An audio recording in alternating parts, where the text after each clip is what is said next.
끝났고 우리 첫 줄에 간단하게 죄송해서 한번 넘어갑시다. 이름하고 연락처 남겨놓을게요. 핸드폰에 저장해두시고 소통할 일 있으면 이쪽으로 핸드폰 연락처 저장해놓고 다시 질문 있다거나 일정 이번 주에 일정 있다거나 하시면 이쪽으로 연락 주시고요. 우리 수업에서는 딱 두 가지만 지키면 돼요. 첫 번째로 다른 친구들한테 피해만 안 주면 되고,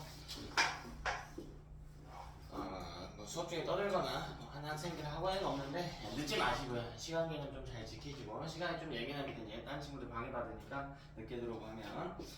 두 번째로 이제 본인 공부들 챙기셔야 되는데, 이제 중학교 때 공부랑 이제 고등학교 때 공부랑 좀 많이 달라. 그런 이야기들 많이 듣겠지만, 특히 여러분 이제 개정된 통합과 요게 이제 1학년 때만 너네가 다루는 게 아니거든. 1학년 때만 다루는 게 아니고 요게 수능 때도 볼 거예요. 그래서 이 수능 과목을 1학년들이 보는 쉬운 난이도로 낼 리가 없단 말이죠. 좀 장기적으로 끌고 가야 되고 좀 더 고난이도 문제까지 대비를 해야 돼서 이제 분당에서 중학교 시험은 사실 A등급 비율이 90%가 넘는단 말이에요. 이게 무슨 말이냐면 시험 점수만 놓고 보면 사실 중학교 과학이 내기 어렵지는 않다. 점수 내기 어렵지는 않아.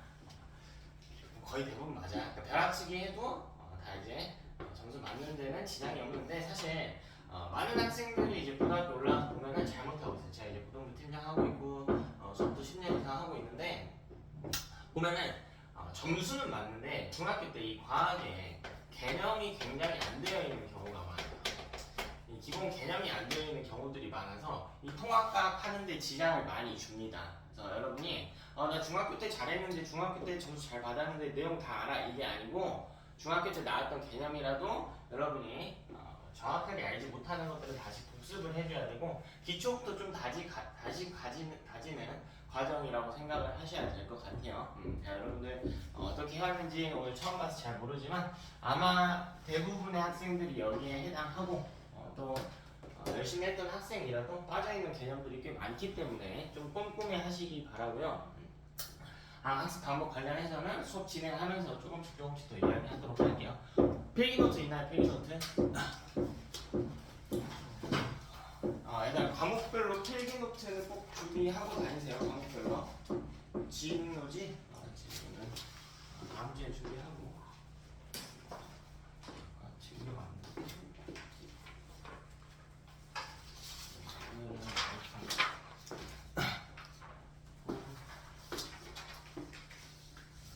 약 16주간 통합과 개념들 다 다룰 건데 여러분만의 필기노트를 한번 만들었으면 좋겠어. 물론 이제 참고서에도 내용이 있고 교과서에도 있고 하지만 본인이 쓴 필기노트는 이제 과거에 기억을 되살리는 데 훨씬 더 효과적이거든요.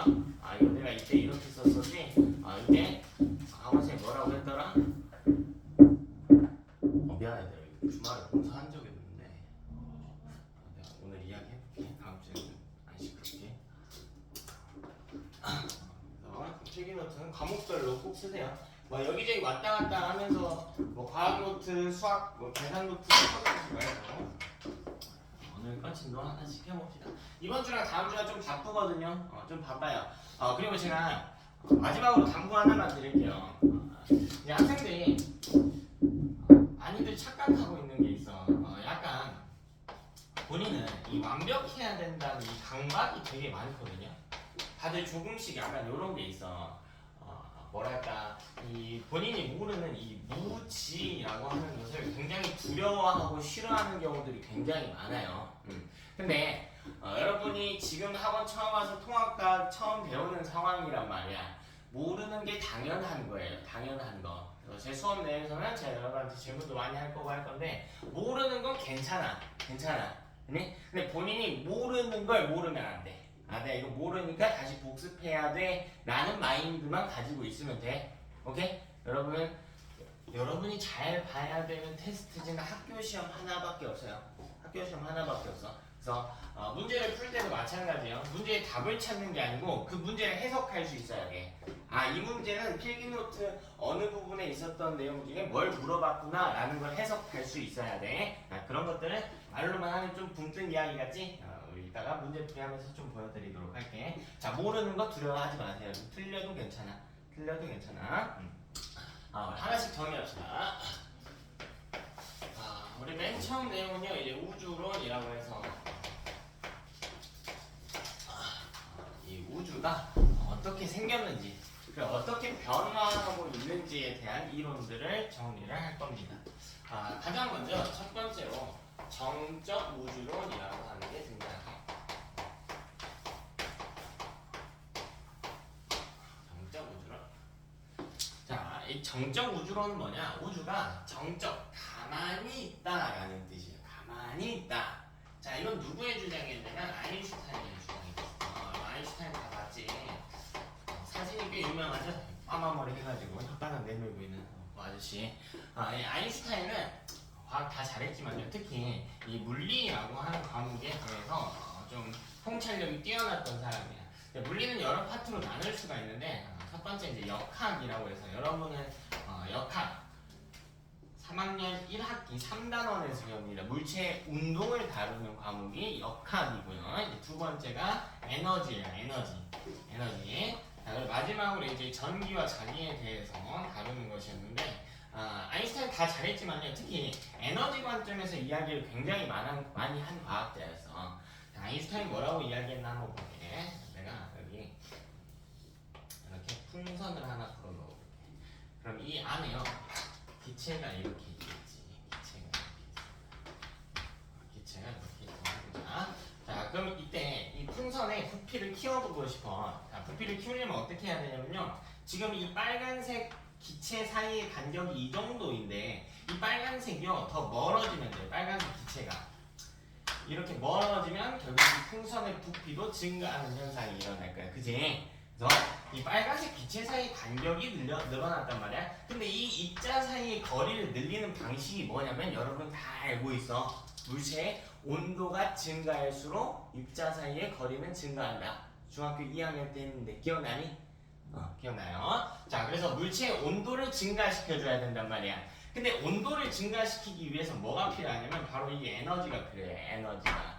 이 물체한테 에너지를 가해주면, 특히 열 에너지를 가해주면 물체의 온도가 상승하면서 입자 사이 거리가 멀어진다고. 그래서 전체 부피가 상승하는 현상이 일어난다라는 거야. 이게 부피와 온도의 관계거든요. 많이 배워서 이 샤를 법칙이라고 해서도 배웠고요. 온도가 증가하면 부피가 증가한다. 중학교 1학년 때. 그치? 근데 아인슈타인은 이 우주라고 하는 거대한 공간, 여기 표시할 수도 없을 만큼 아주 거대한 공간의 부피를 키우려면 어마어마한 에너지가 필요할 것이고, 그런 에너지를 우주상에서 발견하지 못했으니 우주는 팽창할 수 없을 것이다 라고 이야기한 과학자야. 내가 알겠니? 그래서 아인슈타인은 우주가 팽창하지 않는구나, 우주의 팽창은 일어나지 않았구나 라고 주장을 합니다.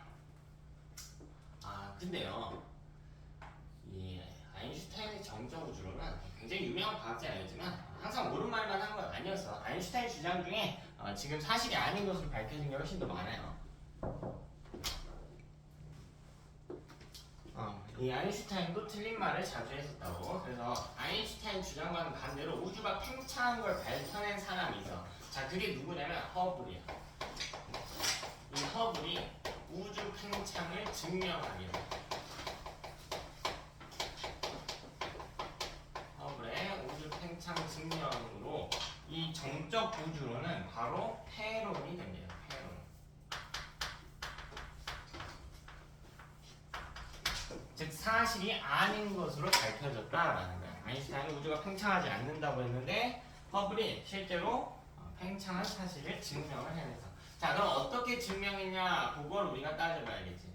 다행히 통합과학이 공부를 열심히 하는 친구들한테는 공부하기 좀 편한 측면이 있어. 유리한 측면이 있는데 뭐냐면 바로 흐름이 굉장히 뚜렷하다는 거예요. 이 내용을 했으니까 이 내용으로 이어지는구나 라고 해서 복습하기 굉장히 좋게 설계가 되어 있어. 네? 그래서 흐름 따라서 우리 같이 해봅시다. 허블은 어떻게 우주 팽창을 증명해냈나? 바로 적색 편의 현상을 관측하는 것입니다. 적색 편의 현상을 관측해. 그럼 대체 이 적색 편의가 무엇인가? 이걸 따져주면 되겠지. 적색 편의. 적색 편의. 자, 이 적색 편의는요. 원소의 선 스펙트럼을 다 알고 있겠지. 이렇게. 자, 여기서부터 빨간색부터 해가지고요. 주황색, 노란색 쭉 해서 마지막에 보라색으로 끝나는 원소의 선 스펙트럼. 자, 우리 이 영역을 우리 눈에 보이지? 선 스펙트럼 선 여러분 눈에 보이죠? 여기에 뭐 이런 식으로 놔둡시다. 자, 이걸 우리가 가시광선 영역이라고 부르거든요. 가시광선 영역. 자, 허블이 망원경을 통해서 저 멀리 있는 천체가 중요한 게 아니고 저 멀리 별이 있었어, 별. 자, 그 별 내에도 원소가 있을 거 아니야. 어쨌든 원소가 있겠죠. 그래서 이 원소의 선 스펙트럼을 관측을 했다고. 그랬더니 선이 이렇게 위치하고 있었대. 근데 허블이 한 4년 있다가 이 별을 다시 보니까요. 자, 선 스펙트럼의 선이요. 적색 편이 붉은색으로 편향되게 이동된 현상을 관측한 거야. 이렇게. 이 선이요. 이렇게 이동한 현상을 관측. 붉은색 계열로. 갑자기 우주의 팽창을 이야기하다가 선이 붉은색으로 이동했다는 게 무슨 말인가요? 그걸 해석을 해봅시다. 빛은요 색깔별로 종류가 다른 것인데, 자, 종류가 다르면요 에너지가 달라져요. 에너지. 근데 이때 빨간색 쪽으로 갈수록 에너지가 작아져요. 자, 보라색 쪽으로 갈수록 에너지가 길어져요. 자, 에너지가 작아진 이유가 뭐냐면 파장이라고 하는 값을 더 많이 불어주는데 사실 파장이 길어집니다. 파장. 자, 에너지가 높다라고 하는 건 파장과 에너지는 반비례하는 값이거든. 파장이 짧아진다라는 거예요. 파장이요, 갑자기 또. 파장은 뭔데요? 파장에 대해서 간단하게 이야기해볼게. 중학교 1학년 때 했던 파동 그래프 보는 거예요. 파동. 어떤 에너지를 전달시켜주는 물질, 이 매질이 진동하면서 움직인 모습을 나타내는 거예요. 이렇게 그래프로. 자, 이때요. 매질이 가장 높은 곳에 있을 때, 여기. 자, 여기를 우리가 이제 마루라고 이야기하는데, 마루라고 한 용어가 됐고요. 자, 이 마루와 마루 사이를 파장이라고 그래. 그러니까 파동이 한 번 이동할 때, 매질이 한 번 진동할 때, 움직인 거리를, 파동이 움직인 거리를 길 장자 써서 파장이라고 그래. 자, 그럼 이것보다요, 파장이 짧은 그래프를 한번 그려볼게요. 이것보다 파장이 짧으면 이렇게 그려줘. 안 예쁜데. 이렇게. 이번에는 위의 그래프보다는 파장이 짧아졌단 말이지. 찾지 말겠니? 근데 파장이 짧아지면 나타나는 특징이 뭐가 있냐면 진동을 훨씬 더 많이 하네요. 얘는 진동을 몇 번 안 하거든? 위아래로 흔들린 걸 지금 3번밖에 안 했지. 근데 얘는 딱 봐도 6번 이상 하고 있단 말이야. 그지? 그래서 파장이 짧아지면 진동을 많이 하게 되는데, 진동을 많이 한다는 게 에너지가 크다라는 거거든요. 그래서 파장과 에너지도 반비례하는 값이 되는 거야. 여기까지 됐니? 그럼 여기까지만 해석을 해보자. 내가 어떤 별을 봤는데 3년 후에 보니까 이 별에서 내보낸 스펙트럼의 선이 빨간색 쪽으로 가 있어. 빨간색 에너지가 작다고 했잖아. 이 별이 나한테 주는 빛의 에너지가 줄어들었다는 거예요. 줄어들었다. 우리 요건 사실 좀 더 큰 범주의 내용인데 바로 뭐가 있냐면 도플러 효과라는 게 있어. 도플러 효과. 여러분이 가장 이해하기 쉽게 한번 설명을 해볼게요. 자, 여기 사람이 있어. 자, 그 다음에 여기 뭐가 있냐면 앰뷸런스가 있다고 해요. 앰뷸런스. 자, 근데 이 앰뷸런스가 우리 집 앞에 앰뷸런스가 한 대 있다고. 자, 삐용삐용 하고 있어. 삐용삐용 하고 있어. 근데 이 앰뷸런스가 멀어져. 그럼 이 삐용 하는 소리의 높낮이가 감소하게 되거든요. 소리의 크기도 감소하고요. 우리가 이걸 이렇게 해석하는 거야. 앰뷸런스가 멀어지면 소리도 에너지니까 앰뷸런스가 나에게 주는 소리의 에너지도 줄어드는구나, 이렇게 해석이 가능하다고. 그 애도 마찬가지야. 저 별이 나한테 준 빛의 에너지가 왜 줄어들었을까? 별이 멀어졌기 때문이구나, 이렇게 해석이 가능하다고요. 그래서 그럼 그럼 이게 우주 입장에서 봤을 때 여러 가지 천체가 있을 거 아니야. 여러 가지 천체가. 근데 이 별과 별 사이가 이렇게 멀어지고 있다고. 그러니까 서로에게 보내고 있는 빛의 에너지가 줄어들고 있는 상황이라고요. 별이 결국 서로 멀어지게 되면 우주 전체 부피로 팽창한다라고 해석하는 게 가능하다고. 그래서 이해되니? 자, 이래서 우리 아인슈타인의 정적 우주론은 완전히 패론이 되버렸습니다. 자, 이제 우리 조금 더 상식적인 내용을 조금만 더 볼게. 빛에 대한 상식 조금만 늘려줄게. 이 바깥쪽에 영역이 사실 더 있거든요. 스펙트럼 원래 훨씬 더 길게 있어. 훨씬 길게 있어요. 빛은 이렇게 우리가 알고 있는 가시광선 영역에 7종류만 있는 게 아니거든요. 여러분이 평소에 익히 들어봤어요. 자외선, 적외선 이런 것도 빛이야. 걔네도 스펙트럼에 있단 말이야. 선이 있어. 근데 안 그려요. 왜 안 그리냐면 눈에 안 보여. 적외선, 자외선, X선, 마이크로선 이런 애들은 눈에 보이지가 않아. 근데 위치로 따지면 어디에 있냐면 적외선은 빨간색보다 바깥쪽에 있어. 이렇게 있어요. 적외선은. 그리고 가시광선 바깥쪽 영역에는 자외선이 있어. 그래서 종종 이상한 말 하는 애들이 있어. 적외선이 무슨 색깔로 보여? 라고 하면 붉을 적자니까요. 빨간색이요. 아니야. 안 보여. 빨간색이 아니고 빨간색보다 바깥쪽 영역에 있다라고 해서 적외선인 거야. 자외선도 보면요. 보라 자자거든? 그럼 자외선 보라색인가? 우리 밖에 나가서 요새 햇빛 세니까 자외선 차단 크림 바르라고 하잖아. 그럼 보라색 빛이 눈에 보입니까? 안 보이죠? 안 보여요. 보라색보다 바깥쪽 영역에 있어서 자외선이라고 칭하는 거야. 근데 이 색깔에 따른 이 방향에 따른 에너지가요. 적외선, 자외선도 해당하거든? 이것도 화살표로 보면 자외선이 이 중에서 가장 오른쪽에 있잖아요? 그럼 가장 에너지가 크단 말이에요. 이게 상식이야, 상식. 근데 빛은 에너지가 크면 무슨 특징을 나타내냐면 투과성이라는 게 커져요. 투과성은 뚫고 지나가려는 성질이야. 자외선 투과성이 매우 큰 빛이거든요. 뭘 뚫어버리냐면 우리 피부세포를 뚫어버려. 그럼 피부세포가 죽겠지. 그래서 우리가 선크림 발라라 하는 거야. 이 피부세포는 재생하는데 횟수의 한계가 있거든요. 그래서 이 피부세포가 많이 죽게 되면 재생 횟수를 많이 소모하기 때문에 피부 노화가 일어난다고 하는 거고. 그래서 여러분 단계에서는 아직은 이 피부가 재생될 일이 많지가 않았으니까 선크림을 안 봐도 지금 당장은 티가 거의 안 나. 나중에 고생을 많이 하게 된다는 거야. 그래서 이걸 통해서 자외선 가지고 자외선 그래서 위험하구나. 에너지가 커서. 그럼 이걸 조금만 더 응용하면 무지개색 내에서도 자외선과 가까운 보라색으로 갈수록 에너지가 크구나 라고 외우는데 좀 더 유리하게 사용할 수가 있다고. 되니? 자, 그럼 어쨌든 이 아인슈타인 주장이 깨졌기 때문에 우주 팽창에 동의하는 사람들이 우후죽순 생겨났고 이제 그런 이론들을 다시 모아서 우리가 팽창 우주론이라고 부릅니다. 팽창 우주론의 초대가 되는 처음 이론을 마련했던 사람은 당연히 허블이에요. 본인이 우주 팽창을 증명을 했으니까. 근데 이 팽창 우주론 내에서도 학파가 여럿으로 갈렸어. 그래서 우리 2-1번 팽창 우주론 내에서 정상 우주론이라고 하는 걸 볼까요? 정상 우주론. 이름이 비슷하네요. 정적 우주론과 이름이 비슷하네. 이건 호일이라고 하는 과학의 주제. 호일의 주장이죠. 정상 우주론. 호일은 뭐라고 주장을 했냐? 자, 이 정상요. 아까 정적할 때 이 정은 정지하다고요. 이 정은 일정하다거든요. 일정하다. 그래서 내용이 아예 다릅니다. 아예 달라요.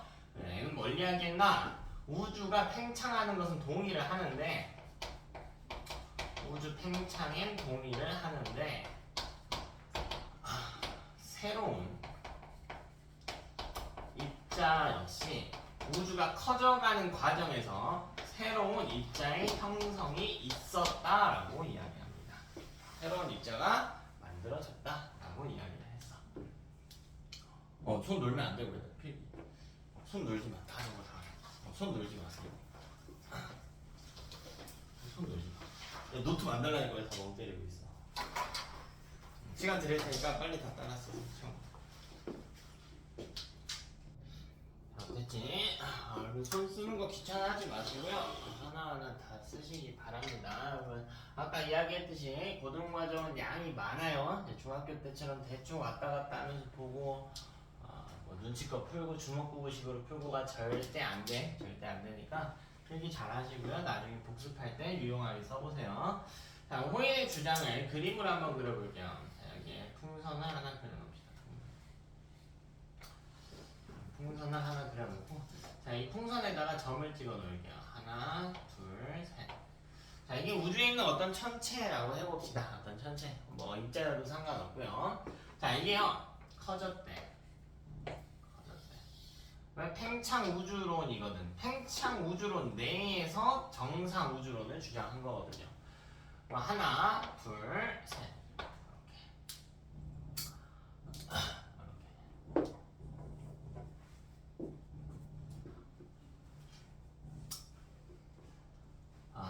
이거 하기 전에 우리 여기다가 한 줄만 더 추가할게요. 이거까지 여러분이 좀 알아야 될 것 같다. 자, 한 줄만 추가할게. 자, 허브는 뭐라고 주장했냐면 원래 멀리 있을수록 멀어지는 속도가 더 빠르다고 이야기까지 했어요.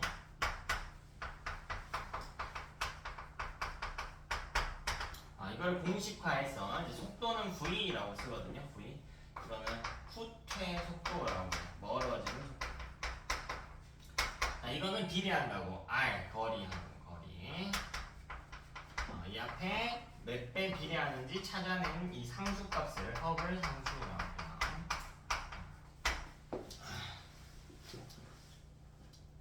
저렇게 찾아내서. 저게 무슨 말인지 이 그림에서 다시 한번 살펴보면요. 제가 점 3개를 찍어놨는데 풍선에 점 3개 찍어놓고 바람 불었다라고 생각하면 지금 위에 2점은 가깝고요. 위에 2점하고 이 세 번째 점하고는 좀 멀리 있거든요. 상대적으로. 근데 위에 있는 이 2점은 멀어졌긴 했는데 별로 안 멀어져서 크게 차이가 안 난단 말이지.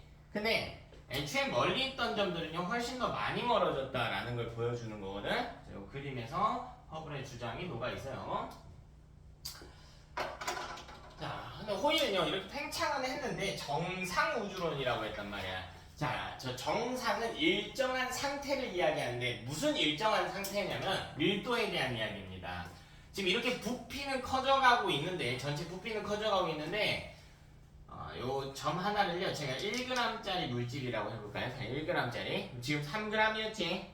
여기도 이렇게 되면 3g이잖아. 그치? 그럼 밀도라고 하는 것은 일단 정리를 해줄게. 다 중학교 때 배운 거지. 진아, 밀도 어떻게 구하죠?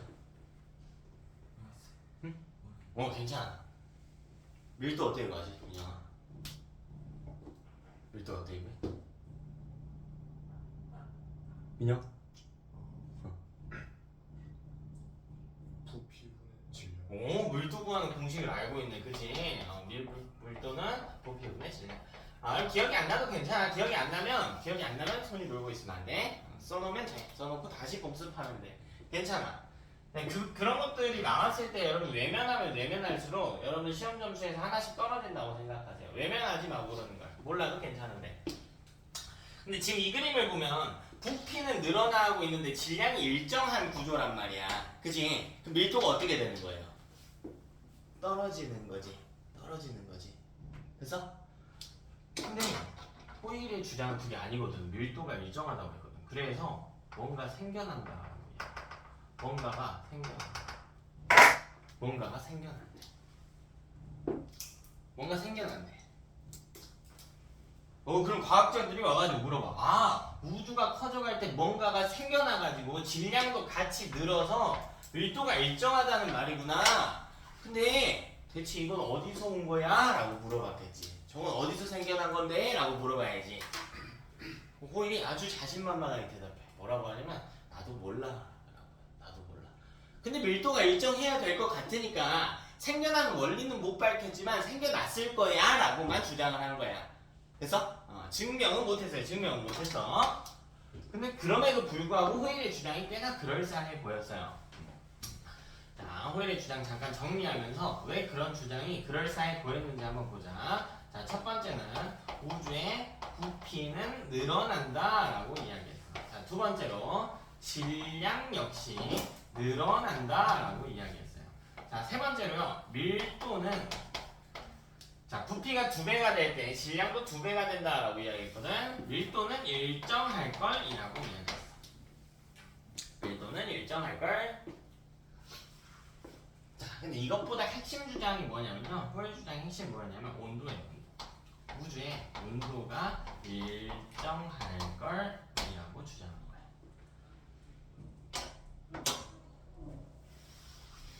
온도가 일정할 걸. 자, 왜냐면 호일의 말처럼 이게 생겨나지 않게 되면요. 새로운 애가 생겨나지 않게 되면 이 천체는 우주의 빈 공간을 데울 거 아니에요. 우리 태양 옆에 있으면 뜨겁지? 태양이 주변 공간을 데우고 있단 말이야. 근데 그런 별들이요. 별이라고 그냥 칭할게요. 3개밖에 없는데 우주가 계속 커져간다라고 해보자. 얘는 주변밖에 못 데울 텐데 데울 수 있는 범위 한계가 있을 테니까 우주가 식어갈 거 아니에요. 근데 우주 나이가 지금 138억 살이란 말이야. 138억 살. 그럼 뭔가 생겨나지 않고 계속 우주가 팽창만 한다면 계속 식어가서 결국 꽁꽁 얼어붙었을 텐데 138억 년 시간 동안. 근데 지금 우리 우주에 있는 지구는 얼어붙지 않았으니까 온도가 떨어지면 안 될 것 같아. 그래서 뭔가 생겨났을 거야 라고 주장을 했다고. 호일은 되니? 자, 그럼 이 호일에 대항하는 반대 의견을 낸 동시대 과학자가 있었어. 자, 이 과학자의 주장은요 빅뱅 우주론이라고 불러요. 자, 이 빅뱅 우주론은 가모프라고 하는 과학자의 주장입니다. 중3 시험 뒷부분에도 나올 거예요.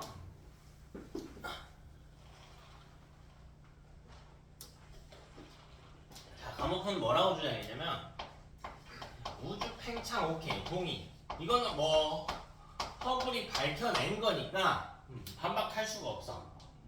거의 완벽하게 증명이 된 상황이라. 근데 새로운 입자의 형성이 있다라고 하는 건, 새로운 입자가 탄생한다라고 하는 건 불가한 것 같아. 근데 그럴 만한 건덕지가 없거든. 그럴 만한 건덕지가 없어. 네 주장처럼 이렇게 우주가 커져가면서 뭔가 새로운 게 뿅 하고 생기진 않았을 것 같아. 그래서 이 가모프의 주장, 혹은 뭐 발음상 그냥 가모라고 읽기도 하거든요. 가모프의 주장을 보면 우주가 팽창한다에는 동의. 우주가 커지긴 했어. 근데 뭔가 생겨나진 않았을 거야. 이렇게 이야기를 했습니다. 이 가모프의 주장도 정리를 해보자. 우주에 부피가 커져간다 동의. 근데요, 이 가모프의 주장대로 한번 계산을 해보자. 자, 이거 하나당 1g이라고 해볼게요. 이 흰색 입자 하나당. 처음엔 3g이었는데 우주가 커지고 난 후에도 3개밖에 없거든요. 똑같이 3g이다라는 거야. 빈 공간에는 질량이 없으니까. 그래서 질량이 일정할 걸이라고 이야기했어. 질량이 일정할 걸. 우주의 총 질량은 변화하지 않을 걸. 이때 밀도는, 우주의 밀도는 줄어들 걸이라고 이야기했어요. 왜? 밀도라고 하는 놈은 부피분의 질량이니까. 아까 써놨었지. 밀도는 부피분의 질량인데 부피, 분모는 늘어나고 질량, 분자는 일정하니까 밀도는 줄어들 걸. 자, 그리고 이게 핵심 주장이었어요. 온도가 감소할 걸이라고 주장했어. 온도가 감소할 걸. 그래서 이 둘은요 동시대 과학자여서요 둘이 우리 대선 토론하듯이 토론을 굉장히 많이 했어요. 내 말이 맞네, 네 말이 맞네 이런 토론을 굉장히 많이 했던 상황이고요. 처음에는 오히려 홀 쪽의 의견에 다른 사람들이 동의를 굉장히 많이 했던 상황이에요. 지금은 빅뱅 우주론이 정설로 자리 잡고 있어. 가모프가요 이 다음 흐름은 어떻게 그런 열세를 극복해내고 본인의 주장을 사실로 자리 잡을 수 있도록 증명했냐, 이 이야기를 해주면 되겠습니다. 이게 재밌는 게요, 이 호일의 주장을 한번 따라봅시다. 실제로 우주의 천체는 정말 셀 수도 없이 많은데 그냥 이렇게만 해볼게요. 우주에 태양 정도 되는 별만 10개 있다고 해볼게요. 10개만 있다고 해볼게. 우주 나이가 138억 살인데요. 그냥 138억 살이야. 138억 살. 그럼 홀 주장에 따르면 지금 태양이 10개 있으면 우주에 태양 10개만 딱 있으면 과거에도 10개 있었다는 거예요. 과거에도 10개 있었다. 아니 홀이 아닌 가모프 주장. 홀 주장에 따르면 지금 10개 있으면 이건 생겨난 거니까 과거에는 좀 더 적었다라는 거야. 그럼 두 과학자의 주장들을 한번 상황을 시뮬레이션 해봅시다. 자, 호일 입장에서는요, 우주가 빵 사릴 때, 태어났을 때는 태양이 없었어도 돼. 그치? 그리고 커져가면서 하나 생긴 거죠. 또 더 커져가면서 2개 생긴 거지. 지금까지 와가면서 10개 생겼다가 된 거야. 즉, 태초에 우주에는 아무것도 없었다가 가능하거든요. 근데 가모프의 주장으로 가볼까요? 지금 우주가 됐다 큰데 태양 10개 있을 수 있지 당연히. 있을 수 있죠.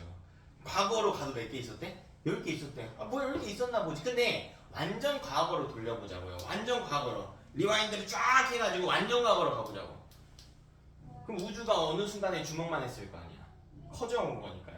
근데 이 주먹만한 공간에 태양이 몇 개 있다고요? 10개 있다고. 무슨 말인지 알겠어? 무슨 말인지 알겠어? 그런 이유 때문에 처음에는 호일의 주장에 힘이 많이 실렸던 거예요. 이 빅뱅이 어디서 온 거냐면 가모프가 지은 이름이 아니야. 이거 가모프가 지은 게 아니고 호일이요 애를 놀렸어요.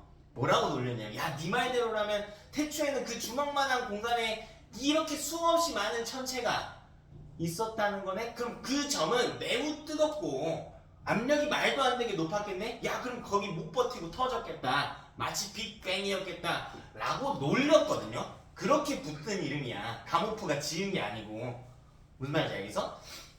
그렇게 멸시를 받았던 가모프가 본인의 주장을 지금 정설로 받아들이기 위해서 수없이 많은 증명을 해냈겠지. 우리는 그 증명을 배우는 거라고. 그래서 통합과학의 흐름은 굉장히 뚜렷한 거라고요. 됐나? 자, 근데 이걸 증명하기 위해서는 내용이 쉽지 않아요. 이걸 증명하기 위해서는 바로 이 원자라고 하는 놈을 이해해야 합니다. 원자를 이해해야 돼요. 고등학생 단계에서 이해를 해야 돼. 고등학생 단계에서. 원자라고 하는 놈부터 근데 한번 볼까? 원자가 뭡니까? 원자. 윤서야, 원자가 뭐니? 원자. 물질을 이루고 있는 가장 작은 단위체라는 표현을 쓸까요? 단위라고 하면은 숫자들에 쓰는 표현이 되는 거거든요. 그래서 뭐 단위체라고 하던가, 단위체는 입자를 이야기해. 아주 작은. 보통 잘 이야기해줬어. 물질을 구성하는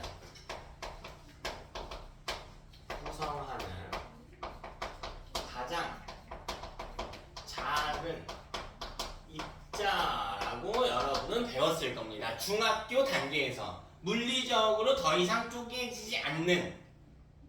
자, 그리고요, 원자의 특성이 여러 개가 있지만 그 중에 가장 중요한 특성이 하나 있거든요. 원자의 특징 뭐가 있을까? 자, 가장 중요한 게 아니어도 돼. 하나씩 해보자. 원자의 특징이 뭐가 있는? 그렇지. 더 이상 쪼개지지 않는다. 그 표현이 여기 있죠. 가장 작다. 또 뭐가 있을까? 놓치면 절대 안 되는 특징이 있어. 뭐여도 괜찮아. 민영아, 원자의 특징 아는 거 있나? 자, 좋아요. 그럼 조금 더 힌트를 줍시다. 자, 그럼 원자의 생김새에 대해 논해볼까요? 어떻게 생긴 원자? 그렇지. 가운데에 원자 핵과 그 주변을 돌고 있는 전자가 있다. 조금만 더 디테일하게 들어가 볼까? 가운데에 플러스 전하를 띠는 원자 핵과 마이너스 전하를 띠고 있는 전자가 원자 핵 주변을 돌고 있다. 자, 그리고요, 원자 핵의 플러스 전하량과 전자의 총 음전하의 양은 어때요? 같아서 원자라고 하는 놈은 전기적으로 뭐 해야 돼? 중성해야 돼. 그치?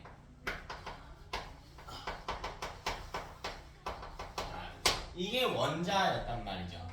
그죠? 자, 그럼 생김새 한번 그려봅시다. 자, 가운데 플러스 전하를 띠는 핵이 있을 거예요. 가운데 플러스 전하를 띠는 이 핵이 있겠지. 이 핵이 있을 거예요. 자, 그리고 이 핵 주변을 전자가 돌고 있단 말이지. 전자가 돌고 있어요. 이 돌고 있는 궤도가 있는데 이거는 다음에 화학 파트에서 좀 더 자세히 이야기하고요. 자, 한번 써봅시다. 원자.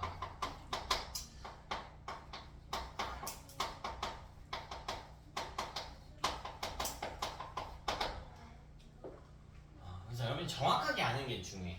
지금 보니까 그래도 나름대로 원자의 정의도 잘 외우고 있고요. 설명도 하려고 하고 있고 괜찮아. 지금 굉장히 양호한 편이거든. 근데 과학은 정말 정의가 너무나도 중요해. 정확한 정의가. 그래서 기억 안 나는 부분들이 있어도 괜찮은데 다시 한번 보세요. 이게 우리가 중학교 때 배웠던 원자에 대한 특징이지. 더 이상 쪼개지지 못하죠. 근데 실제로 더 쪼개는 게 가능해. 그럼 쪼개봅시다. 자, 어떻게 쪼개는 게 가능하냐면요. 바로 전자는 너무 작아서 더 이상 쪼개지지 않아. 전자는. 근데 이 둘을 분리해서요. 핵만 한번 분리해 볼게. 자, 이 핵 내부에 뭐가 존재하냐면요. P하고 N이 존재했다는 거야. 한국말로 써줄게 그냥. 양성자라고 하는 놈과 중성자라고 하는 놈으로 쪼개졌대.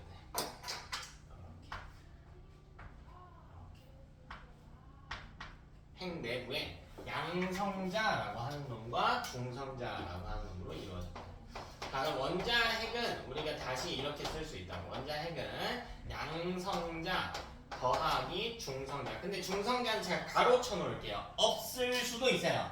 중성자가 없는 게 딱 하나 있거든. 그래서 가로쳐 놓을게. 됐나? 자, 천천히 논리적으로 생각하면서 갑시다. 자, 여러분 우리가 알고 있는 원자 핵의 특징이 뭐가 있습니까? 무슨 특징이니? 이거 쪼개지는 거 생각하지 말고 너네가 알고 있는 건데 원자핵이 무슨 특징이 있어요? 움직이지 않는다. 오, 움직이지 않는다. 움직이지 않는다. 그죠? 거의 움직이지 않아요. 제자리에서 진동만 약간 하고요. 또 뭐가 있을까? 봐봐 얘들아. 무슨 전화 뛴다고? 플러스 전화인다. 이런 거 놓치지 마. 이런 거 놓치지 마. 있는 거 하나하나 천천히 해석하세요. 애가 플러스 전화를 띈대. 그럼 봐봐. 핵을 쪼갰더니 양성자랑 중성자로 나눠진다라고 했잖아. 그럼 이 중에 플러스 전화를 띄는 애가 있으니까 핵이 플러스였겠지.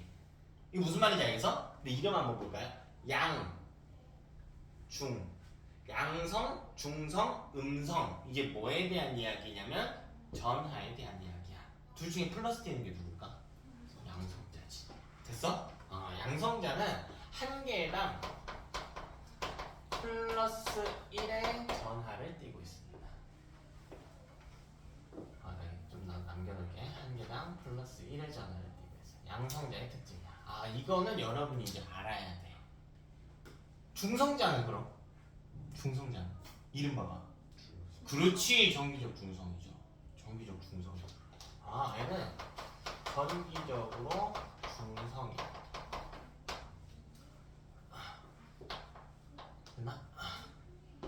자, 그럼 어떻게 하나당 플러스 1을 띄고 있냐면요. 일단 얘는 이렇게 적어놓을게요. UUD라고 적어놓을게요. 자, 얘는 UDD라고 적어. U랑 D는 이어서 설명할게. 일단 적어놓자.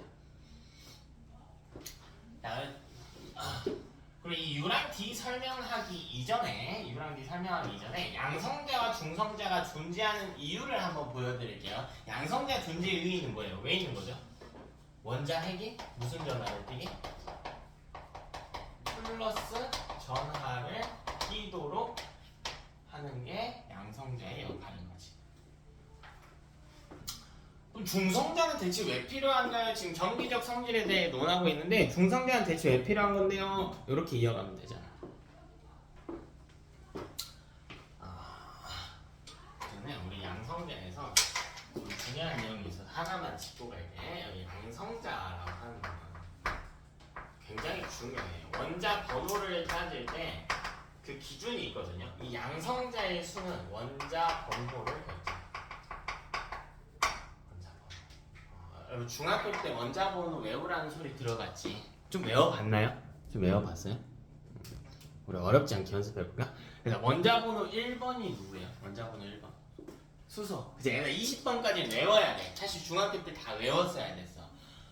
이거 화학에서 굉장히 중요한 내용인데 원자 번호는 수학에서 숫자와 같은 개념이거든요. 근데 원자 번호 안 외우고 화학을 한다? 이건 무슨 말이냐면 난 수학에서 숫자를 모르는데 곱셈하고 루트 한다는 이야기야. 말도 안 되는 이야기지. 그치? 그래서 보면은 참 신기해. 그런 거야. 파악이 어렵대. 고등학교 1학년임에도 불구하고.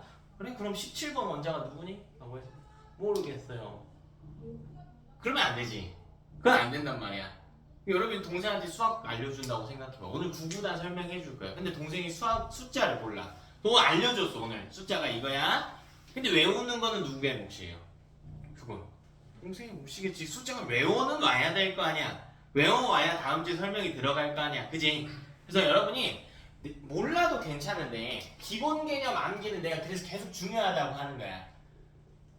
몰라도 괜찮은데 내용을 몰라도 괜찮은데 기본 개념 암기는 꼭 해줘야 돼. 자 원자 번호 1번은 수소입니다. 수소. 근데 수소가 1번인 이유가 뭐라고요? 방금 알려줬어. 수소가 1번인 이유가 뭐라고? 양성자 수가 몇 개 있기 때문이야. 한 개 있기 때문에. 근데 양성자가 하나당 얼마의 전하를 띈대? 플러스 1의 전하를 띈대. 근데 원자는요 전기적으로 뭐래요? 잘 봐봐 얘들아. 가운데가 플러스 1이야. 근데 전기적으로 중성이 되려면 그럼 마이너스도 필요하겠지. 얼마만큼? 1만큼. 근데 전자는 전하를 얼마나 띄어요? 하나당 마이너스 1. 그럼 전자도 몇 개 필요해? 하나가 필요한 거지. 2번은 누구예요? 왜 2번이다? 양성자가 2개니까. 그럼 핵의 전하가 얼마고? 플러스 2고. 그럼 전자도 몇 개 필요한 거야? 2개 필요한 거야. 아 그러니까 이렇게 된다고. 양성자의 수가 원자 번호인데 이게 다시 전자 수와 같아지는 거야. 근데 근본적으로 순서를 따지면 이게 우선이라고. 근데 많은 친구들이 잘못 알고 있어. 헬륨이 2번인 이유가 뭐야? 라고 하면 전자가 2개여서요. 그게 아니지. 양성자가 2개여서 2번인데 전기적으로 원자는 정기적으로 뭐가 돼야 되니까? 중성이어야 되니까 전자가 몇 개인 것 뿐이야? 2개인 것 뿐이야. 이걸 구분하는 학생과 구분하지 않는 학생에서 디테일의 차이가 엄청 많이 나. 엄청 많이 나요. 그리고 통과는 애초에 그런 걸 묻는 과목이야. 치사하게 그런 걸 내 게 아니란 말이야. 애초에 꼼꼼하고 디테일한 걸 묻는 거야. 그래서 논리 구조를 정확하게 아셔야 됩니다. 아 좋아요. 근데 그럼 중성자는 왜 필요한데요? 그럼 우리 헬륨을 다시 한번 이야기해보자. 헬륨 2번이죠. 이따가 예식 예쁘게 적어줄게. 자 그럼 양성자가 핵 안에 이렇게 2개가 있으니까 2번인 거라고. 근데 양성자는 무슨 전화 띄어요? 그림 예쁘게 그려줄게 나중에. 이건 안 그려도 돼? 무슨 전화 띈다고? 플러스 서로 어떻게 해버려? 밀어내버려. 그치? 플러스면 전기적 청력이 작용하거든. 같은 전압끼리는. 그럼 원자의 크기가 어떻게 될까? 커지죠. 원자핵은 커지면 바로 붕괴하거든요. 그럼 안 되잖아. 그지? 그래서 누가 필요한 거냐면 아무 전압도 띄지 않지만 가운데에 중성자가 낑기는 거야. 이렇게. 야 너네 싸우지 마. 넌 싸우지 마. 해서 밀어내는 힘을 방지하는 거거든요. 이걸 좀 있어 보이게 뭐라고 이야기하냐면 양성자 간의 반발력을 억제한다라고 이야기합니다. 양성자 간의 반발력을 억제한다.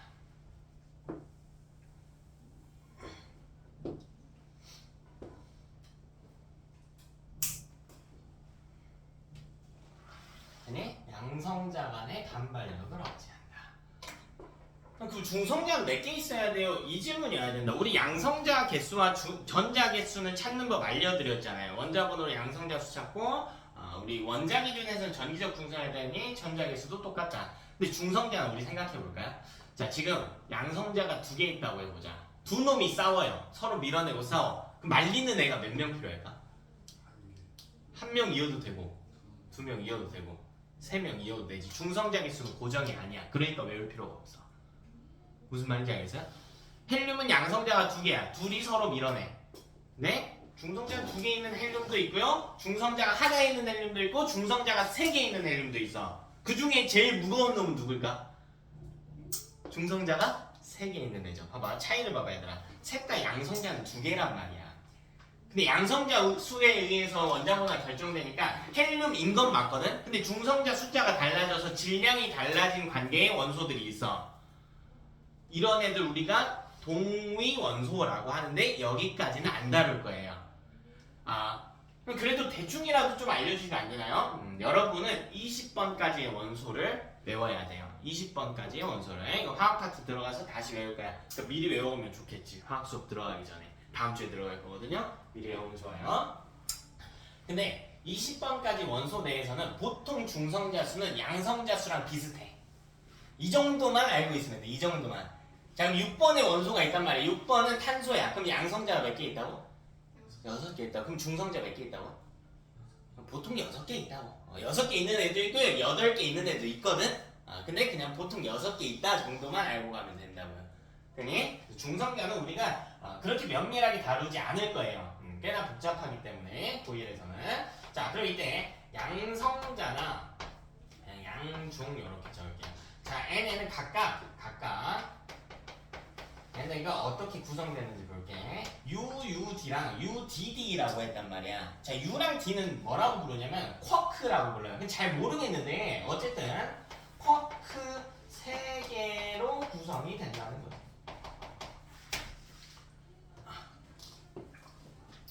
쿼크가 결합해서 양성자와 중성자를 만든대. 쿼크 3개가 결합. 그럼 쿼크가 뭔지만 보면 되는 거 아니야? 자, 쿼크는 두 종류예요. 하나는 업 쿼크고요.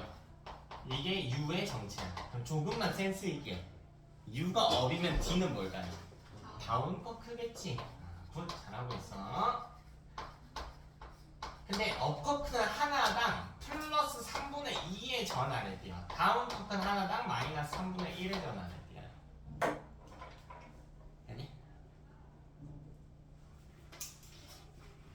그래서 업, 다운이야. 플러스 마이너스를 나타내는 거거든. 사실 이 쿼크 종류는 총 6개인데 우리는 이 2개만 알고 계시면 그래서 양성자 볼게. UUT라는 보니까 다들 수학도 잘할 것 같은데 플러스 3분의 2 플러스 3분의 2 마이너스 3분의 1 합치면 전 얼마예요? 1. 그래서 UDD 보여? 플러스 3분의 2 마이너스 3분의 1 마이너스 3분의 1 전압 0. 그래서 중성자. 됐어요? 자, 이걸 가지고 우리 입자 몇 개만 좀 연습을 해볼게. 이제 우주 초기에 이제 이런 애들이 만들어지는 과정을 통해서 가모프의 우주론을 증명할 거거든요. 연습 한번 해봅시다. 자, 먼저 이거 한번 볼까요? 수소, 원자, 핵이라고 하는 표현을 봐요. 그다음 디테일 중요하다. 디테일. 꼼꼼하게 봐야 된다. 자, 통과는 말꼬리를 엄청나게 잡아야 되거든.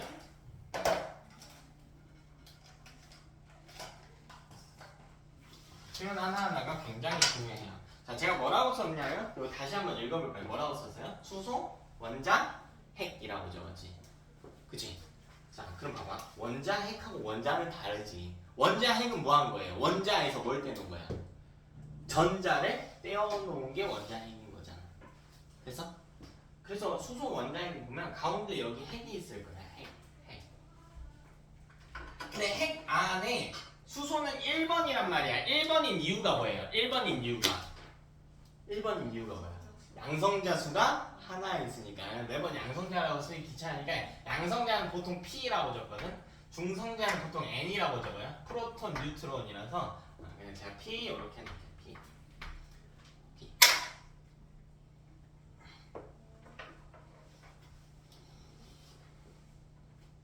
자, 이렇게 생겼다. 근데 아까 제가 중성자 수는 양성자 수랑 거의 어떻다고 했어? 비슷하다고 했죠. 그치? 거의 비슷하다고 했어. 근데 수소는 예외예요. 확실히 예외야. 그림 봐봐. 중성자가 있는 이유는 양성자끼리 밀어내는 걸 막기 위해 있다고 했잖아. 근데 양성자 몇 개 있어? 그럼 중성자 필요해 안 필요해? 안 필요하지. 중성자가 있으면 안 될까? 있으면 안 되나? 그건 아니야. 있어도 되긴 한데 필요가 없잖아요. 있으면 비효율적인 거지. 그래서 중성자가 있는 수소 원자핵도 있거든? 근데 보편적으로는 없어. 우린 이것만 다룰 거야, 이것만. 요것만 다룰 거야. 이게 끝이야. 그럼 잘 봐봐. 이걸 그래서 그림을 이해해야 돼. 그럼 수소 원자핵은 핵 안에는 양성자 하나밖에 없고요. 전자는 있지도 않지. 얘는 양성자와 같은 편이야. 아주 중요한 편이야. 수소 원자핵 그러니까 양성자 하나로만 구성됐잖아.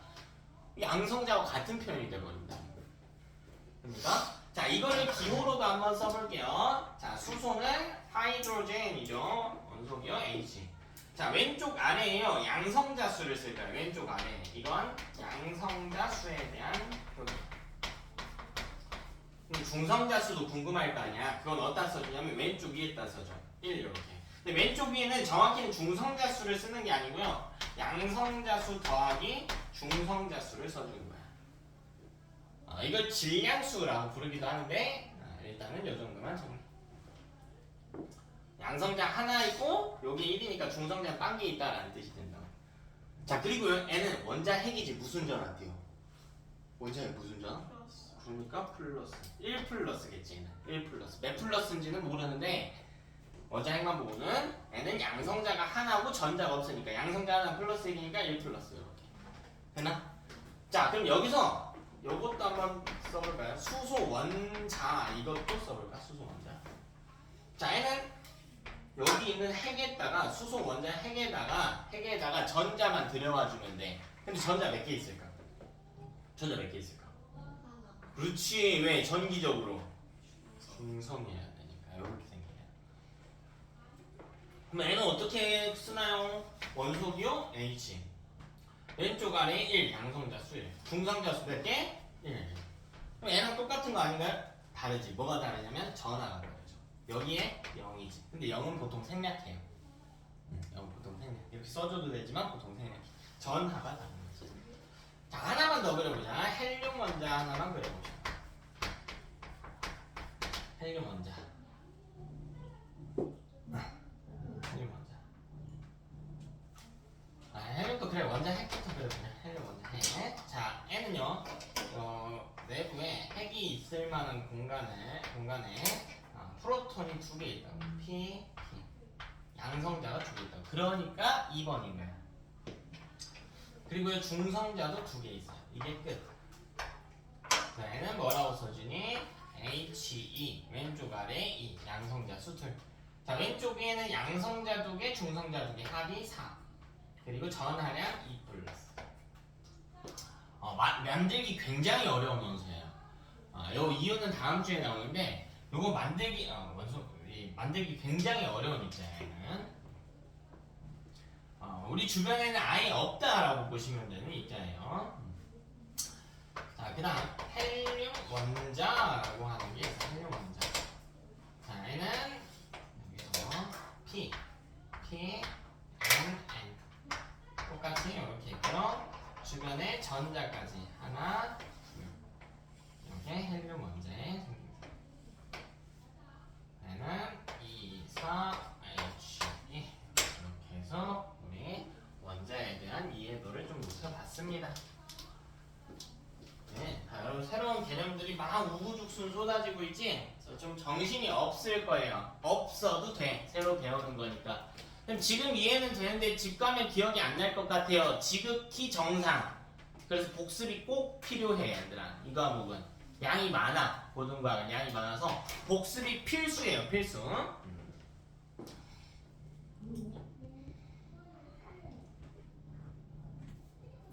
헬륨가스 비싸요? 헬륨가스가 비싸요. 헬륨가스는 보통 여러 정도인데 비싸지는 않아. 비싸지는. 우리가 쓸 수 있는 작은 양은 비싸지 않은데 이걸 가지고 뭐 에너지를 만든다던가 발전소에 쓰려면 에너지 양이 많이 필요할 거 아니야. 주변에 흔하진 않아 헬륨이. 우리가 뭐 너가 이야기한 헬륨가스가 이 풍선을 이야기하고 싶은 거지. 그 정도의 양은 비싸진 않은데 우리 일상생활에서 유용하게 쓰기 위해서는 좀 비싸. 헬륨이 기체잖아. 그러니까 우리가 풍선을 요만큼 풍선 꽤 큰 걸 갖고 왔다라고 할지라도 기체는 기본적으로 입자 사이 거리가 멀잖아요. 그치? 그래서 여기 몇 개 안 들어있어. 그래서 비싸진 않은데 그래서 우리가 헬륨을 통해서 뭐 에너지를 만든다거나 발전소에 쓰려면 이걸 압축시켜야 되거든. 그래서 같은 공간에 훨씬 많이 들어가게 되는데 그러면 좀 비싸요. 에너지 연료로 쓰기에는 아직 좀 비싸. 다음 이야기로 넘어가 봅시다. 자, 그럼 원자 이해를 빅뱅 우주론 하다가 갑자기 이야기했단 말이야. 이걸 가모프가 증거로 쓴 거예요. 그래서 이 빅뱅 우주론의 순서에 대해 논해볼 거예요. 저거랑 빅뱅 우주론이 무슨 상관인가요? 자, 핵심 포인트는 뭐냐면 가모프의 주장에 따르면 시간이 지날수록 우주의 온도는 어떻게 되고 있니? 낮아지고 있어. 자, 이걸 기억하는 거예요. 이걸 쓸 거예요. 잘 봐봐 얘들아. 여기서 가장 많이 합쳐져 있는 형태, 가장 큰 형태는 원자인 거야. 자, 여기서 제가 뭘 할 거냐면요. 입자를 슬슬 분리해서요. n을 분리해서 다 부술 거야. 다 다 분리해 줄 거예요. 지금 처음에는 핵과 뭘 분리해 줘야 돼? 핵과 전자를 분리해 줘야겠지. 근데 전자는 작아서 더 이상 분리 안 된다고 했잖아. 이제 그러면 핵만 보면 돼. 그러면 핵에서 핵을 분리하면 양성자, 중성자 이렇게까지 될 거고요. 또 양성자랑 중성자를 분리하면 각각 3개의 쿼크로 분리가 가능하겠지. 근데 잘 봐봐 얘들아. 분리하기 위해서는 입자 사이 간격이 어떻게 돼야 돼? 멀어져야지. 그럼 온도가 어때야 돼요? 온도가 멀어지면 온도가 어때야 돼? 높았어야지. 근데 가모프의 주장을 생각해보자. 갈수록 온도가 어떻게 된대? 낮아진대. 자, 과거로 돌려볼까요? 과거에는 온도가 어땠대요? 말도 안 되게 높았대. 온도가 높으면 입자 사이 거리가 어떻게 돼 있고? 떨어져 있고. 그치? 그럼 입자가 분리되어 있었을 거라고. 가모프 주장대로 하면 과거에는 매우 뜨거웠으니까 다 분리된 형태였을 거라고요. 과거에는 원자가 없었을 거라고. 가모프 주장대로라면. 왜? 너무 뜨거우니까요. 핵하고 전자 사이 거리가 멀어져서 분리가 됐대. 핵 안에 있는 양성자랑 중성자도 분리가 됐대. 너무 뜨거워서. 근데 시간이 지날수록 온도가 어떻게 돼? 낮아진대. 그럼 입자 사이 거리가 어떻게 돼? 가까워져서 다시 합쳐질 수 있대. 그럼 가모프의 주장을 정리를 해보면 이걸 온도 관점에서 본다면은 처음에는 쿼크, 전자 이런 단계였다고. 다 쪼개져 있는 단계. 왜? 너무 뜨거워서 분리됐으니까. 근데 시간이 지나면서 식으면서 가까워져서 쿼크끼리 가까워져서 합쳐졌대. 뭐가 만들어졌대? 양성자와 중성자가 만들어졌대. 시간이 더 지나니까요. 더 식어가지고 양성자랑 중성자로 가까워졌대.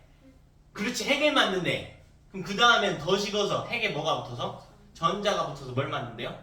원자를 만든대. 이렇게 증명을 한 거라고. 그래서 우리가 이걸 왜 배웠는지 알겠나요? 이런 식으로 증명하는 게 썼다고. 자, 순서대로 해보자. 그럼 가모프의 주장대로라면 최초에 기본 입자가 있었을 거래. 물론 가모프는 그냥 아까 뭐 새롭게 생겨나는 게 없다면서요. 우주가 커져가면서 최초에는 있었어야겠지. 최초에는 있었어야 될 거야. 근데 우리 이제부터 이 기본 입자를 뭐로 규정하기로 했냐면요. 더 이상 쪼개지지 않는 놈. 그걸 우리는 전에는 원자라고 했잖아. 이제 아니란 말이지. 누가 쪼개지지 않나요? 여기서 더 이상 쪼개지지 않는 애가 누구야? 쿼크 또 전자. 그렇지. 이것만 기본 입자라고 칭하기로 했어. 간단하죠? 쿼크와 전자가 형성이 됐다.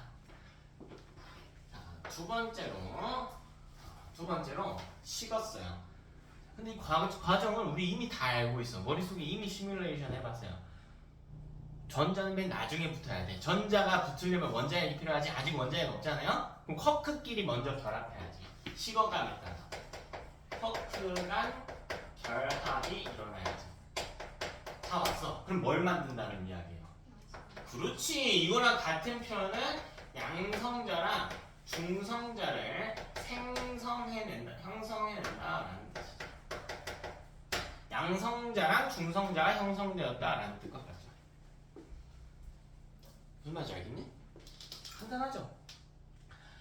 이렇게 그 표현을 여러 개를 알고 있어야 돼요. 여러분 같은 표현, 같은 내용이라도 여러 표현으로 문제에 나올 수가 있으니까 내용에 대한 이해가 필요해. 그 다음 흐름은 뭘까?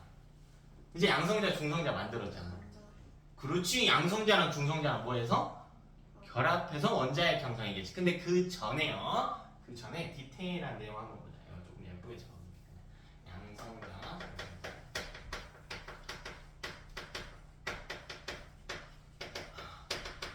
여기 밑에 작게 한 줄만 비워놓을게. 세 번째 단계로 넘어갈. 작게 한 줄 비워놓고 이따가 다시 돌아올 거예요. 자, 양성자랑 중성자랑 결합하면 되는 거 아닌가요? 그 전에 작은 사건이 있었어. 작은 사건이. 자, 뭐가 있었냐면요. 중성자가 양성자로 변환되는 사건이 있었어요. 중성자가 양성자로 변환되는 사건이 있었어. 자, 그래서 결과를 먼저 알려드리면 양성자 대 중성자의 개수의 비가요. 이 사건 이전에는 아주 균등했거든. 1대1이었거든요. 1대1. 근데 이게 몇 가지 바뀌냐면 7대1까지로 바뀌어. 왜 바뀌었나요? 자, 그럼 양성자는 뭐로 구성되어 있어요? U, T. 업커크 2개와 다운커크 하나. 중성자는요? 둘 다 어쨌든 쿼크 몇 개로? 3개로. 그래서 사실 둘의 질량은 거의 똑같거든? 근데 완전히 똑같을까? 아니야. 그냥 수치상으로 유의미한 정도가 나는 건 아닌데 아주 미세하게 나가. 아주 미세하게. 다운 쿼크가 좀 더 무겁거든요. 업 쿼크보다. 그럼 양성자랑 중성자 중에 누가 무거울까? 중성자가 무겁지. 저 여기 조금 쉽게 해줄게. 사실 중성자는 전기적 중성이라는 뜻인데 한자 중에 무거울 중자를 생각해보자. 중성자가 조금 더 무겁대. 원래 무거울 중자가 아니야. 외우기 좋게 내가 이야기해주는 것뿐이야. 그럼 봐봐. 중성자에서 양성자로 변환이 된다는 건 질량이 어떻게 된다는 이야기야? 줄어든다는 이야기지. 다이어트 한다는 이야기죠. 요거 이제 여러분 핵반응이라고 하는 걸 배워야 되는데 아직 안 배웠으니까 좀 이해하기 쉽게 비유로 한번 해볼게요. 과학적으로 정확하진 않은데 이렇게 해보자. 저도 요즘 살을 많이 빼고 있는데 내가 살을 빼려면 밖에 나가서 뛰어야 될까 밥을 먹어야 될까? 뛰어야죠. 자, 살을 찌우려면 밥을 먹어야지. 자, 밥을 먹는 건 에너지 관점에서 보자. 에너지를 흡수하는 걸까 방출하는 걸까? 흡수하는 거지. 뛰어다니는 건요? 방출하는 거지. 내 열 에너지를 바깥쪽으로 막 내보내는 거거든. 그래서 그럼 N은 살을 빼는 거니까 에너지를 어떻게 하고 있는 상황인 거야? 방출하고. 그럼 거꾸로 양성자가 중성자가 되기 위해서는 에너지를 흡수해야 되는 상황인 거야. 근데 왜 방출해야만 하나요? 반대로 될 수도 있는 거 아닌가요? 우주의 상황을 생각해야 돼. 가모프의 주장대로라면 갈수록 우주의 온도는 어떻게 되고 있어? 낮아지고 있지. 이 옆에가 겁나 추워지고 있어. 그럼 나는 열을 방출할까 흡수할까?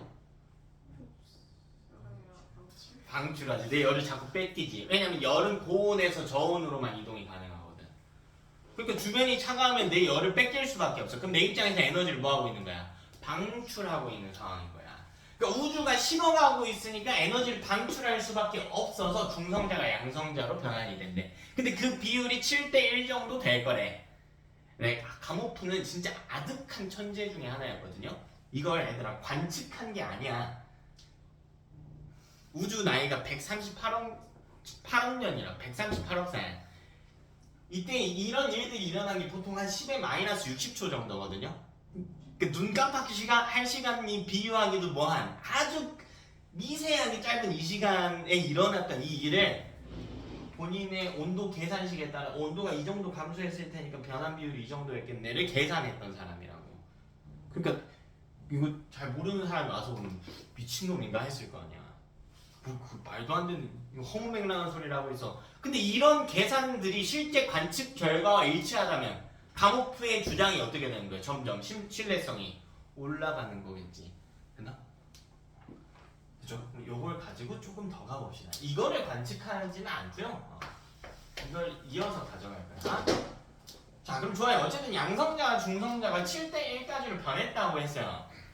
지금 입자가 만들어진 것만 보면 어쨌든 양성자랑 중성자 원래 흐름으로 넘어가 봅시다. 네 번째로 일어나야 할 일은 양성자와 중성자가 이제 결합하면 되는 거야. 됐나? 즉 뭘 만듭니까? 원자 핵을 만들었죠. 근데 오늘은 이제 우주 초기만 다룰 거고요. 원자 중에서도 수소랑 헬륨만 다룰 거야. 나머지는 다루지 않을 거야. 잘 봐봐 얘들아. 얘는 시간도 외워야 돼요. 얘는 시간도 외워야 돼. 3분이야. 3. 잘 봐. 이건 꼭 주의해야 돼. 뭐냐면 헬륨 원자 핵을 생성했다라고 해야 돼. 그러니까 글을 굉장히 조심스럽게 읽어야 돼.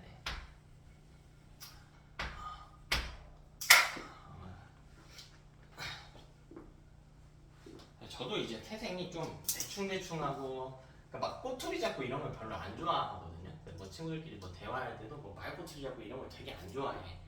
근데 우리 공부는 여러분 내가 하고 싶은 대로 하고 편하게 하는 게 아니야. 정확하게 하는 게 중요하지.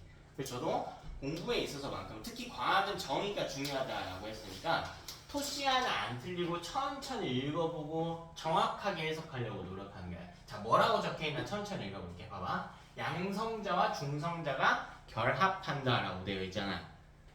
그럼 원자 핵을 만들 텐데 우리가 오늘 다룰 원자 핵은 두 종류밖에 없어. 뭐랑 뭐가? 수소 원자 핵과 헬륨 원자핵. 근데 수소 원자핵은 뭐랑 같다고 했어요? 양성자가 같다고 했지. 그러니까 이 문장이 부합하지 않지.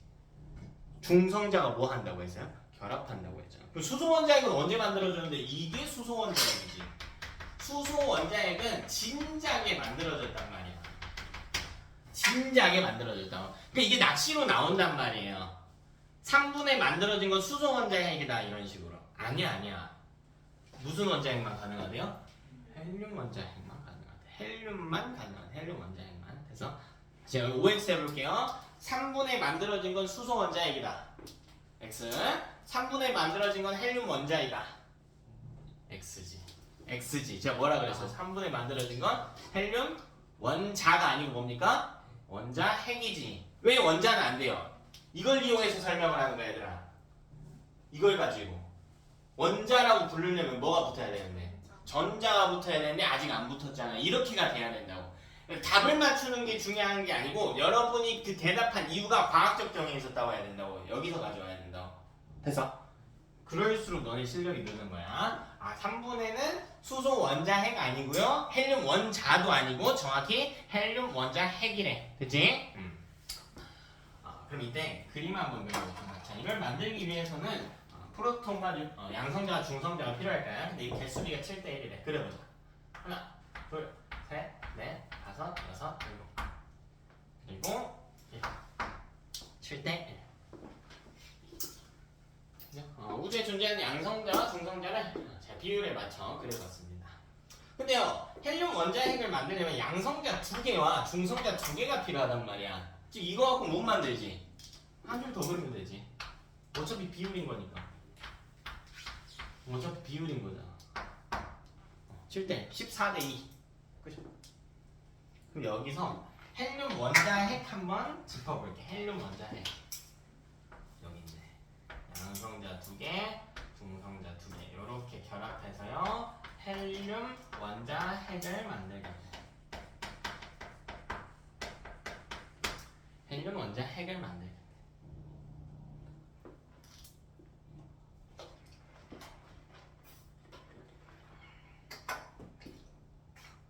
자, 여기 그럼 헬륨 원자핵을 만드는데 관여하지 못한 더 이상 결합할 중성자가 없어가지고 짝꿍 중성자가 없어서 이 양성자들은 그냥 남아있을 거 아니야. 근데 양성자가 같은 편이 어차피 뭐예요? 수소 원자핵이겠지. 됐어? 그러니까 여기서 양성자랑 수소 원자핵이 좀 개념이 달라질 수가 있어요. 잘 봐봐야 돼. 이 상황에 양성자가 총 몇 개 그려져 있죠? 좀 몇 개 그려져 있어? 총 양성자? 7, 8, 9, 10, 11, 12, 13, 14조. 양성자는 총 몇 개가 맞아요? 14개가 맞아. 근데 수소 원자핵은 몇 개냐면 12개야. 왜냐면 여기 있는 2개의 양성자는 수소 원자핵을 만든 게 아니고 헬륨 원자핵을 만드는데 사용이 됐거든. 그래서 이럴 땐 좀 달라지는 거야. 자, 정리 한번 할게요. 양성자 대 중성자의 개수 비는 몇 대 몇이다? 몇 대 몇이다? 7대 1이다. 됐니? 자, 다음 수소핵 대, 자, 그냥 이제 핵이라고 쓸게. 원자핵 그냥 줄여서 핵이라고 씁니다. 자, 헬륨 핵의 개수비도 세볼게. 자, 세보자. 1, 2, 3, 4, 5, 6, 1, 2, 3, 4, 5, 6, 12대 헬륨 원자핵은 1개. 그래서 자, 그 다음 마지막으로 수소핵 대 헬륨 핵의 질량비도 세볼게요. 질량비. 자, 수소핵은 12개 있는 건 맞거든요. 근데 이거 하나당 1g이라고 해볼게. 양성자 하나당. 그럼 여기 총 12g 있는 거지. 12개니까. 근데 헬륨 핵은 봐봐. 이 안에 양성자랑 중성자 합쳐서 몇 개 들어가 있어요? 4개 들어가 있지. 그러니까 이건 4g인 거야. 4g. 그래서 정확히 그램 단위는 아니야. 너네 익숙하니까 그렇게 한 거고. 그럼 이건 12대 4일 거 아닙니까? 헬륨핵 하나가 수소핵 하나보다 4배 무거울 테니까 약분하면 3대 1이라고 들어가겠네. 아주 중요한 이유. 아주 중요한 거. 아주 중요한 내용이에요. 자, 셋 다 중요해요. 셋 다 중요해. 근데 질량비라고 하는 놈은 내용이 하나 더 이어져요. 어디로 이어지냐면 네, 이야기했잖아. 이건 과목표가 본 게 아니라니까 계산식 가지고 계산을 넣은 거라고.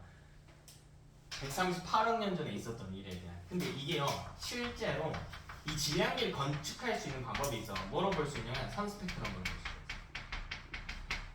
이 선 스펙트럼으로 원소의 질량이 많아질수록 선 스펙트럼이 약간 두꺼워지거든요. 조금 두꺼워져요. 그걸 가지고 질량비를 찾을 수 있거든. 이 관측 결과와 일치했다는 거야. 그러니까 내가 아득히 천재라고 하는 거야. 이게 빅뱅 우주론의 아주 강력한 첫 번째 증거가 됩니다. 이게 빅뱅 우주론의 아주 강력한 첫 번째 증거가 됩니다. 아니 다 외워두셔야겠죠. 외울 게 많습니다, 여러분. 지금이야 뭐 고등과정 어렵다고는 했는데 이해할 만한데 네, 여러분 이해되시는 거 너무 좋은데요. 암기하는 건 별개의 문제야. 자, 5번째. 그럼 마지막 단계다. 마지막 단계 하고 실까요, 우리? 마지막 단계. 자, 지금까지 우리 원자핵 만들었죠. 수소 원자핵과 헬륨 원자핵 만들었어. 수소 원자핵은 진작에 만들어졌고 헬륨 원자핵은 3분에 만들어져서 그러면 여기다가 붙이기만 하면 돼. 뭐를? 뭘 붙여요? 전자를 붙이기만 하면 되지. 그럼 이번에는 원자핵과 전자가 결합한 식이야. 자, 그럼 이때는 수소, 헬륨, 원자가 형성이 됐다. 자, 얘도 시간 외워주셔야 돼. 시간. 얘는 38만 년 당시. 우주 탄생하고 38만 년 당시. 지금으로부터 38만 년 전이 아니야. 우주가 38만 살일 때. 38만 살일 때에 대한 얘기. 그럼 지금으로부터는 그냥 대충 138억 년 전에 대한 이야기다. 우주 탄생 극초반에 대한 이야기. 자, 얘는 뭐까지 외워주셔야 되냐면 온도까지 외워줘야 돼. 3000 켈빈이야. 네, 켈빈은 절대 온도고요. 우리 나중에 다시 다룰 건데 섭씨보다 270도씨 정도 높습니다.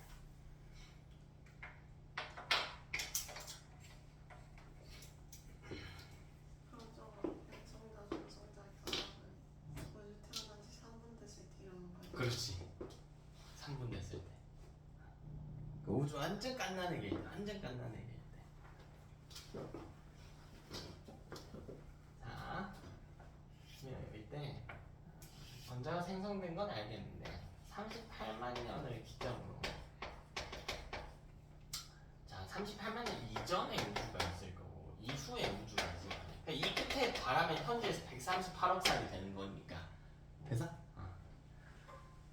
빵살부터 38만 년 살까지 38만 년과 138억 살까지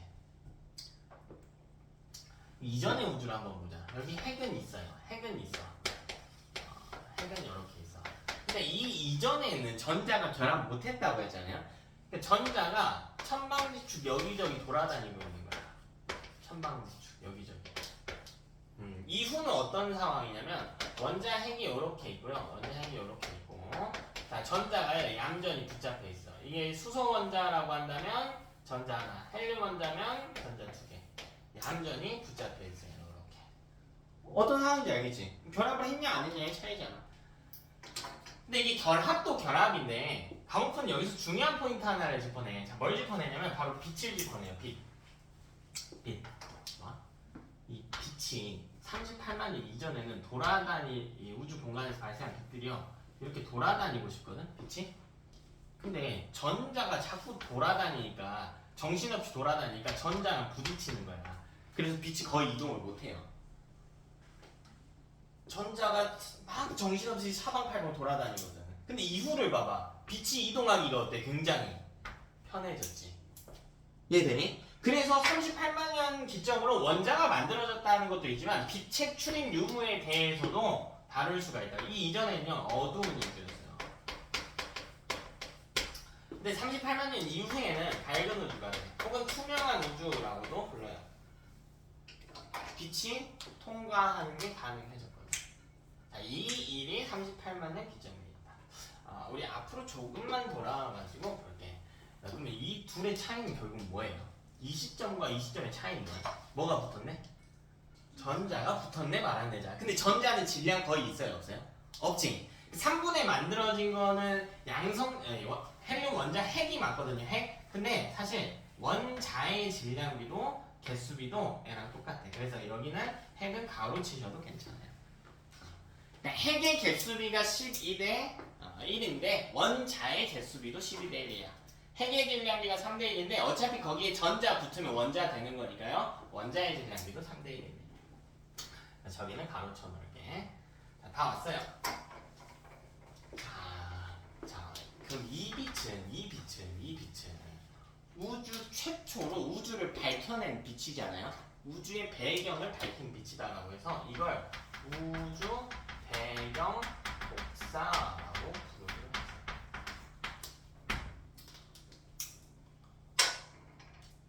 했어요. 지금 우리가 밖에 나가서 햇빛 보고 우주 배경 복사 그게 아니야. 그러니까 빛의 속도로 태양에서 지구까지 오는 데는 한 8분 정도 걸리거든요. 그럼 우리가 지금 나가서 보고 있는 이 빛은 태양이 8분 전에 만든 빛이야. 근데 그게 아니고 38만 년 당시에 만들어진 이 빛이란 말이야. 이것만 우주 배경 복사야. 최초의 우주를 밝힌 빛. 지금 온갖 곳에 있는 태양빛 이런 게 아니고 이 빛의 나이는 몇 살일까? 138억 살이지. 소멸하지 않은 거야. 138억 년 동안 정처 없이 또 돌고 있었다고. 그럼 가모프의 주장을 다시 한번 보자. 우주 배경 복사는 언제 태어났다고요? 언제 탄생했대? 언제? 38만 년 당시에. 근데 이때 온도는 얼마였냐면 3000켈빈이요. 약 3000켈빈. 근데 저걸 측정하는 게 불가하죠. 불가하지. 이건 138억 년 전에 가온데 어떻게 측정할 거야? 다만 이때 3000켈빈이었으면 시간에 따른 온도 감소율을 계산해서 현재의 온도를 가모프가 계산을 했단 말이야. 애가 아직도 살아있어. 그럼 이때보다 온도가 어때? 낮겠지. 약 3켈빈일 것이다 라고 추론했어요. 정확히는 2.7켈빈이에요. 2.7켈빈. 이 2.7켈빈은 3켈빈은 영하 270도씨와 같아요. 영하 270도씨. 근데 우리가 생각을 해보면 이 138억 년 동안 우주는 졸라 커졌을 거고 이 빛도 막 여기저기 퍼졌을 거 아니야. 그럼 이 빛을 보는 게 쉬울까요? 어렵지. 온 사방 우주로 퍼졌을 테니까. 그래서 가모프가 아쉽게도 270도씨짜리 이 빛을 관측만 해놔면 본인 의견에 힘이 막 쏠리는 거잖아. 자기가 계산했을 때 야 이 빛이 있었을 거고 내 계산식에 따라 한 영하 270도씨 정도 될걸? 지금 관측하면 했는데 관측을 못했어. 아쉽게도 못했어요. 뭐만 했냐면 예측만 했어.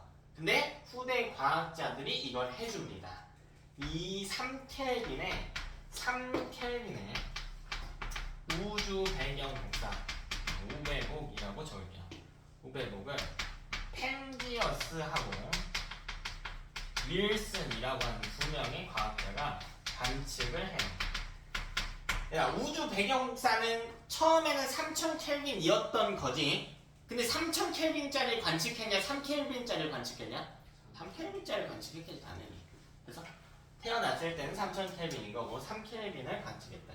이게 빅뱅 우주론의 두 번째 증거입니다. 그래서 이런 과정을 통해서 가모프의 빅뱅 우주론이 정설로 자리를 잡았다. 10분 정도 쉬었다가 오늘 조금 바빠가지고 32분에 할게. 조금만 더 해줄게요. 32분에 앉아계시면 됩니다.